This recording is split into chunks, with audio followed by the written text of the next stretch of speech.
Shalom. Il y a environ 2 semaines, j'ai fait un cours sur la question dont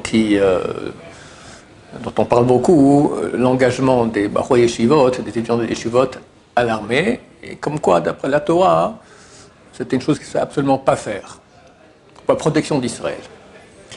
Et il y a un rabbin que je ne connaissais pas, qui s'appelle Rav Eitan Fisuzon, qui a donné une réponse d'un quart d'heure environ en vidéo, et je veux lui répondre. Je vais lui répondre parce qu'il a été extrêmement respectueux, très juste, très bien, et il mérite que je lui réponde. Il faut comprendre que cette question, elle réveille les passions.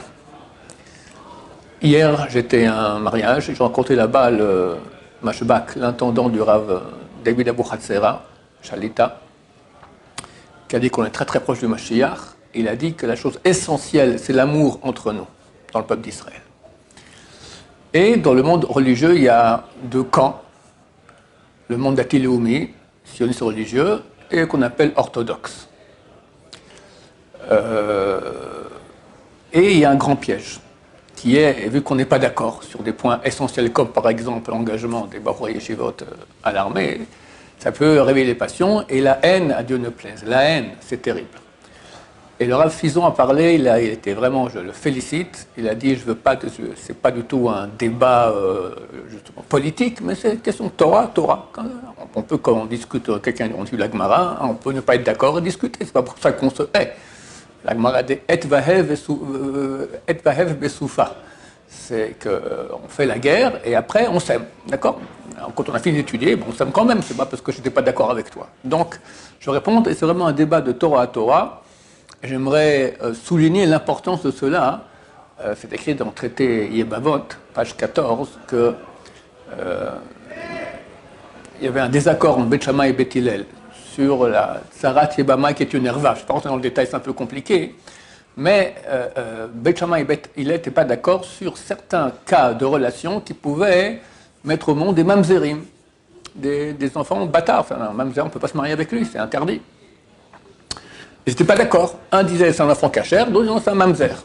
La Gemara, néanmoins, ils se mariaient ensemble. Comment? Alors ils vérifiaient si c'était des mamzerim ou pas. Mais ce n'est pas parce qu'ils n'étaient pas d'accord qu'ils ne s'aimaient pas. Et la Gemara cite un verset du prophète Haemet ve'ashalom ehavu. La vérité et la paix, aimer. Le Maharal de Prague l'explique que quand on cherche la vérité, ça peut amener le non-shalom. J'ai raison, non, c'est moi qui ai raison, boum, boum, et on s'énerve et on commence à se haïr. Comme ça peut être le cas, Dieu ne plaise dans le peuple d'Israël sur ces questions-là.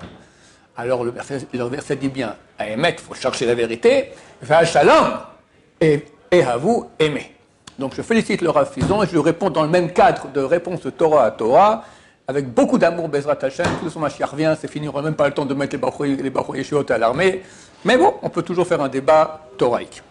Alors le point il est comme ça, moi j'avais cité un passage de la Torah, c'est dans Dvarim, chapitre 17, versets 8 à 11, qui dit que lorsqu'on a une question, on irait voir les juges de la génération, donc les grands de Torah, les juges de la génération, et on ne bougera pas de ce qu'ils nous diront, ni à gauche, ni à droite. De là, qu'on a l'obligation d'écouter les grands de Torah de chaque génération. C'est marqué Bachar Iyou Bayami Mahem, qui aura à cette époque-là. Et on ne bougera pas de ce qu'ils nous diront, ni à gauche, ni à droite. Ça veut dire que même s'ils se trompent, il faut les écouter. Nous, on croit qu'ils se trompent. Non, ils ne se trompent pas, d'accord? On doit les écouter. Et vu que les grandes générations disent qu'il faut aller à l'armée, donc on va à l'armée. Le Rav Fisuzon pose à peu près 8 questions, enfin 8 objections que je vais citer ici. Après, on va prendre des points. C'est un débat toraïque. Hein, Alors, premier, il dit que cette loi-là ne concerne que lorsqu'on a un doute à propos de la halakha. Alors, on va voir les grandes générations. Mais ici, il dit que le fait qu'actuellement, on est en milchamet mitzvah, on est en guerre de mitzvah, et la halakha déjà a été statuée, que dans ce cas-là, il n'y a pas de discussion, tout le monde sera à la guerre. Il n'y a pas, t'étudies pas, même le khatan, il vient de se marier, voilà, sa nuit de mariage, il sort, il va au combat. Premier point. Deuxième point, cette halakha ne concerne pas les grandes générations actuelles. On parle de l'époque du Sanhedrin. Quand tu auras une question, tu vas voir le Sanhedrin. Bon, ça fait 2000 ans, presque 2000 ans qu'il appelle Sanhedrin, donc c'est une halakha qui n'est pas actuelle. Ce n'est pas les grandes Torah actuelles qu'il faut aller voir. Troisièmement, le Sanhedrin peut se tromper, c'est vrai. Il y a des lois concernant qu'est-ce qui se passe si le Sanhedrin s'est trompé. Donc, il ne faut pas l'écouter. Donc, les grands aussi peuvent se tromper. Enfin, c'est les points 3 et 4. Donc, les grands aussi peuvent se tromper. Et il ne faut pas les écouter. 5. Qui sont les grands? Demande le Rav. Est-ce qu'on a un rabbinomètre? Comme ça, le mot qu'il a utilisé, d'accord, pour savoir la grandeur d'un rabbin. Donc, on peut se tromper. On peut, avec chacun, mon rabbin, c'est le grand. Mon rabbin, c'est le grand. Mon rabbin, c'est le grand. Mon copain, c'est le grand, d'accord. On ne peut pas savoir qui est grand, qui est petit. Il est où ce rabbinomètre? Comment on fait pour compter cela, pour quantifier cela? 6e point. Même si on admet que l'étude de la Torah, et il admet, Baruch Hashem, le Rav Fison, que l'étude de la Torah, c'est notre garantie d'éternité, de victoire contre nos ennemis, alors on peut aussi étudier à un autre âge que celui de l'armée, avant et après. D'accord? Il y a beaucoup de gens à 30 ans, 40, 50 études de la Torah, et grâce à cette Torah, on va être sauvés. 7e point. J'aurais dit pas du monde d'Atiloumi, donc le monde religieux nationaliste, et orthodoxe. J'ai dit, mais nous aussi on est orthodoxe. D'accord, là je réponds tout de suite, oui, je suis d'accord. Quand je dis orthodoxe, je parle de l'appellation orthodoxe, journalistique, d'accord. On dit, il y a le monde national religieux et le monde orthodoxe, Haredi. Alors, Haredi signifie qu'il y a la crainte de Dieu, mais c'est certain que le monde orthodoxe, le monde, même je vais faire un lapsus, le monde national religieux est orthodoxe aussi. C'est clair que parmi eux, il y a beaucoup de gens qui sont une très grande Yerushalayim, sur certains points, des fois beaucoup plus que dans le monde orthodoxe. Donc, quand je dis orthodoxe, je ne parle pas de quelqu'un qui a la crainte de Dieu, je parle de l'appellation journalistique. Donc, le 7e point, on aura réglé. 8. J'ai dit dans mon cours que même si on parle de Kian Milchamet, qu'on est actuellement en guerre de mitzvah, et que dans ce cas-là, il n'y a pas de discussion, tout le monde l'a fait qu'il faut sortir à la guerre, j'ai dit oui, mais actuellement, où il y a un très faible pourcent de gens religieux et encore un pourcent encore plus petit de gens qui étudient la Torah toute la journée, que c'est leur profession, on va dire, ce serait absurde de dire à ces gens-là de sortir à faire la guerre, ça mènerait notre perte. Voilà les points soulevés par le Rav Fison. Maintenant, je vais répondre. Alors, l'halakha, elle est fixée comment? Alors, il y a la Torah, après il y a la Mishnah, après il y a la Gemara, et après il y a les Rishonim et les Achronim. Les Rishonim, ce sont les grands rabbins du Moyen-Âge, qui avaient environ entre l'an 1000 et l'an 1500. Ce sont les piliers de la halakha, sur eux est basée la halakha. Alors, le Rav, je vais commencer par le point 2, 3 et 4, qu'il a dit que cette halakha concerne que le Sanhedrin, c'est pas actuel. 2, le Sanhedrin peut se tromper, et dans ce cas-là, on ne peut pas les écouter. Il a rajouté avec beaucoup de sagesse que, bon, il a dit, citation, il faut manger beaucoup de soupe pour pouvoir dire que le Sanhedrin se trompe. Ouais. Mais avec les grands de Torah, ils peuvent se tromper, et si un grand de Torah se trompe, il ne faut pas l'écouter. Je cite maintenant des Rishonim. Les Rishonim, donc, ce sont les piliers de l'halakha. On a le Chinuch, qui a écrit un grand livre avec tout le compte des 613 mitzvot qu'il explique là-bas, concernant la mitzvah dont nous parlons, celle d'écouter les juges, de ne pas bouger ni à gauche ni à droite de ce qu'ils nous diront. C'est donc la halakha 496 dans le Chinuch, traduction française des passages concernant cette halakha. Et à toute génération, nous devons écouter les sages.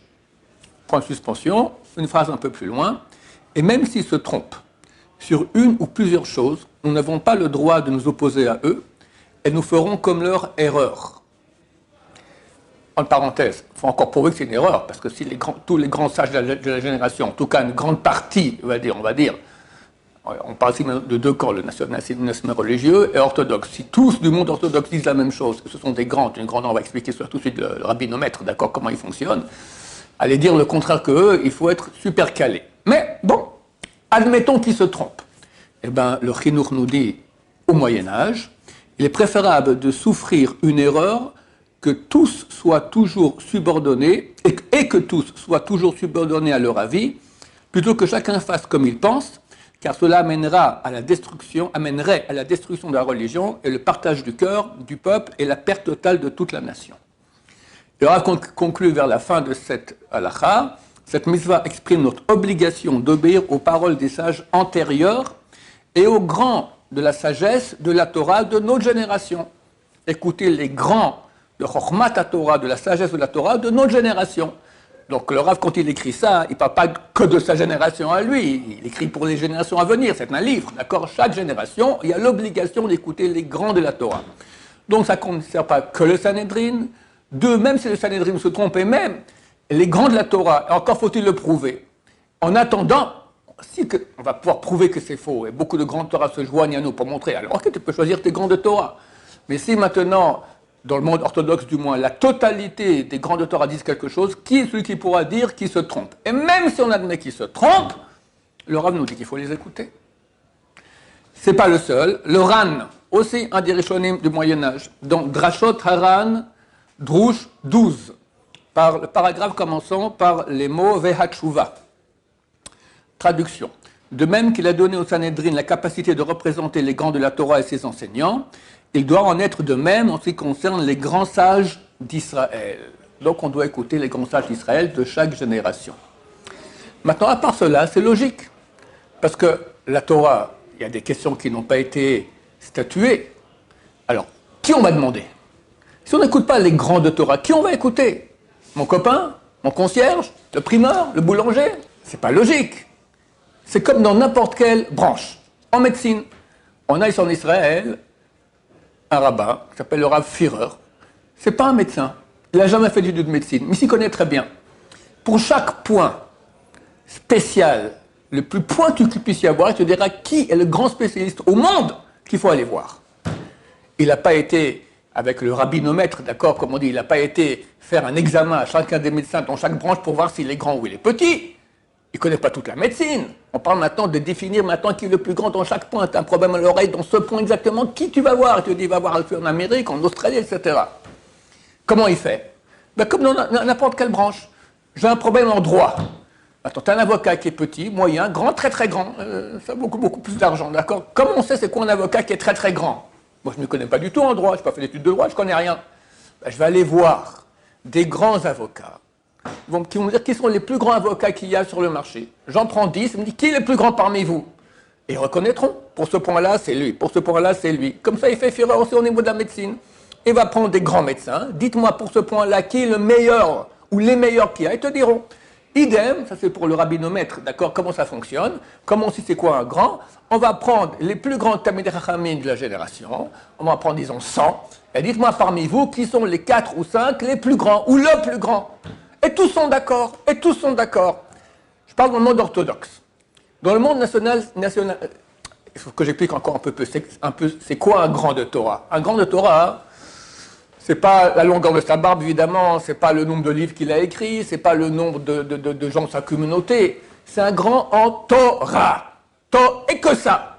Que ça. On regarde pas autre chose que cela. Quelle est sa quantité de connaissances en Torah? Maintenant, dire par exemple qu'il connaît toute la Gemara, c'est 2700 pages en araméen, touffu et dur, par cœur. Ben, c'est une insulte. Dire ça sur un grand Torah, c'est une insulte. Parce qu'il connaît des... C'est dur pour moi de dire un chiffre. 100 fois plus, 1000 fois plus, 10 000 fois plus. C'est les commentateurs sur le Talmud de Jérusalem et de Babylone, les poskim, les grands, la Kabbalah, le Midrash. C'est phénoménal. Ces gens comme Rav Chaim Kanievski, le Rav Ovadia Yosef, d'accord, c'est inhumain. Le Rav Eliashiv ou le Rav Ben Abba Shaul, c'est des grands énormes. En ce qui concerne le monde nationaliste religieux, personnellement, je ne connais pas ce monde-ci. Moi, je viens du monde orthodoxe, je ne connais pas. Est-ce qu'il y a des grands de Torah là-bas? Je ne peux pas répondre, je ne connais pas. Peut-être qu'il y en a, peut-être qu'il n'y en a pas. Admettons qu'il y en a. OK? Aussi grand que dans le monde orthodoxe. OK? Mais ça ne veut pas dire maintenant que le monde orthodoxe, il a tort. Le monde orthodoxe a des grands de Torah. C'est clair qu'ils sont énormes. Et tous sont d'accord. Depuis 70 ans, le Rav, dans sa première question, dit c'est valable pour les halachas qui n'ont pas été statués. Mais ça a été statué quand on a Milchamat Mitzvah qu'il faut sortir. Ben, lui-même, le Rav, il me pose en dernière question, lorsque j'ai dit que vu qu'on est un pourcentage très très faible d'étudiants, c'est pas du tout clair qu'il faut sortir faire la guerre, parce que peut-être qu'on a besoin maintenant. De plus, il a posé en question 6 que pourquoi est-ce que les gens à l'âge de l'armée, ils n'iraient pas à l'armée, puis après, avant et après, ils vont tuer la Torah. Mais c'est une question. C'est comme si je dis maintenant, tu sais quoi, on va faire autrement. pour tous les Israéliens, entre 18 et 21 ans, tout le monde va aller à Yeshiva. Puis quand ils auront 30-40 ans, mariés un peu gros, on va les envoyer à l'armée. D'accord? Mais c'est pas comme ça que ça marche, pas dans le monde de la Torah non plus. La puissance, le fer de lance d'études de Torah, ça va de 16 ans à 26 ans. C'est là où on grandit en Torah. Et il y a un monde, je vous dis, moi j'ai des petits-enfants, d'accord, mais j'ai honte par rapport à eux. J'ai honte. Ils ont 16 ans, 17 ans, mais ils étudient jour et nuit et jour et nuit. J'ai honte, j'ai honte. J'en ai un ce Shabbat chez moi. J'en ai un qui est à Haïfa, d'accord, il m'a dit j'ai rien le temps de le faire. Je mange, je dors, je vais aux toilettes et j'étudie. Et je prie, d'accord, étudie sans cesse. Et un autre qui était chez moi ce Shabbat libre de la Yeshiva. Il devait rentrer à la Yeshiva à quelle heure? 19 heures. Samedi soir, 19 heures pour aller étudier. Mais c'est des malades d'études. On va sortir ces gens-là pour aller à l'armée. Alors, si les grands de la Torah statuent que oui, oui, tous les grands de la Torah du monde orthodoxe ont dit non. C'est le fer de lance du peuple juif. Et d'autant plus qu'on a un pourcentage très très faible de gens religieux. Il y a extrêmement d'assimilation, beaucoup de débauche dans le peuple. Hélas, d'accord. Alors, il y a une minorité de religieux. Dans la minorité religieuse, tu as une minorité toute petite de gens qui s'adonnent à la Torah. Mais il faut laisser ces gens-là. C'est les commandos du peuple juif. C'est ce que pensent les grands de la Torah du monde orthodoxe. Ont-ils raison? En tout cas, c'est les grands de la Torah. La Torah nous ordonne d'écouter les grands de la Torah. On peut dire, il y a peut-être des grands de la Torah dans le monde nationaliste religieux qui sont aussi grands qu'eux, d'accord? Et qui disent le contraire. Ok, admettons. Ok, mais c'est pas pire que Beth Shammai et Beth Hillel. On n'est pas d'accord pour des questions graves de mamzerout, de mamzerim. Mais c'est pas une raison pour se haïr, c'est pas une raison pour dire maintenant qu'il faut faire autre. Chacun fera comme il pensait, et comme ça c'est écrit dans la Gemara, les membres de la communauté de Beth Shammai faisaient comme Shammai, les membres de la communauté de Beth Hillel faisaient comme Hillel, et ils s'aimaient, ils se mariaient ensemble quand même. Donc on n'a pas à se haïr. C'est clair que le monde orthodoxe a raison. Et si les grands de la Torah que je ne connais pas du monde, quand je dis que je ne connais pas, ça ne veut pas dire qu'il n'y en a pas. Je dis que je ne connais pas, d'accord? Je suis sincère dans ce que je dis. Si les grands du monde nationaliste religieux disent qu'il faut aller à l'armée, ok, alors ils ont sur qui compter. Mais on doit rester en amour, on doit rester en paix et respecter la vie de l'autre. Maintenant, comme le Rav Fison m'a dit, c'est un débat de Torah, il donne son avis, j'entends tout à fait, je peux donner mon avis aussi de Torah, et je prouve maintenant, voilà, d'après les Rishonim, qu'on a l'obligation sacro-sainte d'écouter les grands de la Torah. Tous nos grands de la Torah ont dit ça, tous. Je parle du top, d'accord? Et ça depuis 70 ans. Et dans des cas de gravité et d'urgence bien plus graves qu'aujourd'hui, après la guerre de Kippour, 3000 morts. Ils n'ont jamais dit qu'on sort les Bachoui et Shivot. Avant la guerre des 6 jours, l'État a ordonné de creuser 5000 tombes à Choulon. Tout le monde avait peur. Ils n'ont jamais dit on fait sortir les Bachoui et Shivot pour se protéger. Non. Donc vu qu'on a une totalité au niveau du nombre et au niveau de la pérennité de ce psaque-là, de cette halakha, depuis 70 ans, donc les grands de la Torah orthodoxe disent que pour la sauvegarde du peuple d'Israël, il est absolument obligatoire que les Bachoui et Yeshivot continuent à étudier. En fait, il faut comprendre que l'armée juive est différente des armées des non-juifs. Les armées non-juives, il y a plusieurs armes, l'aviation, la marine, les canons, etc. Chez nous, il y a tout ça, mais aussi une unité qui est le mérite spirituel. On fait partie de la même armée. Alors, il y a les soldats qui sont de la yeshiva, et Baruch Hashem, les soldats qui vont sur le front, qui vraiment, on leur doit toute notre vénération pour les sacrifices qu'ils font, et tous les miskénim, les blessés, et les morts, sans parler de tous les morts et leurs familles. Que nous vénérons vraiment, et que nous prions à Dieu que très bientôt la guerre cesse, et que tous vont ressusciter Bezrat Hashem. C'est marqué que dans l'Amaba, tout celui qui a été tué parce qu'il est juif, c'est le degré le plus haut qu'il puisse y avoir. Ils vont très bientôt ressusciter Bezrat Hashem. En tout cas, on leur doit toute notre vénération. Eux et leurs familles. Voilà, je pense que c'est bon. Je fasse un petit résumé. Donc, halakha statué, non, parce que les conditions aujourd'hui ne sont pas les mêmes comme à l'époque où on parlait de Milchemet Mitzvah. Et ça, qui le dit? Les grands de Torah. Les grands de Torah, vu que ce sont des grands Torah, ils connaissent bien ces lois-là. Beaucoup mieux que Rav Fison et moi-même, d'accord? Donc, on doit leur faire confiance. Deuxièmement, cette halakha ne concerne pas que le Sanhedrin. Et même s'ils se trompent, il faut les écouter. Et personne n'a prouvé qu'ils se trompent, parce que tous sont d'accord pour le moment, dans le monde orthodoxe en tout cas, ces grands de Torah. Qui sont les grands? Eh bien, on demande à tous les Talmid Chachamim les plus grands, qui sont les plus grands parmi eux. Et on peut un peu quantifier en voyant leurs connaissances qui sont absolument inhumaines. que les jeunes gens de 18 à 21 ans sortent à l'armée, puis après étudier avant et après, donc il y aura l'étude de Torah, c'est tout à fait insuffisant parce qu'on va casser le fer de lance du monde de la Torah. Les datiloumis sont orthodoxes. Oui, bien sûr, ils sont orthodoxes, que je parlais de l'appellation journalistique, et que la source comme quoi, dans nos conditions aujourd'hui, où il y a tellement peu de gens qui étudient la Torah, il ne faut pas qu'ils sortent pour aller à l'armée, même si c'est Melechet Mitzvah, qui le dit? Les grands de Torah. Donc voilà, c'est une réponse thoraïque, pleine d'amour et de respect pour nos frères du monde d'Atiloumi. Machach, il arrive, aimons-nous, étudions la Torah, ceux qui doivent aller à l'armée, qui les bénissent et les aident, et Hashem, très bientôt, on va vivre la Géoula, Berachamim, avec beaucoup d'amour et de paix.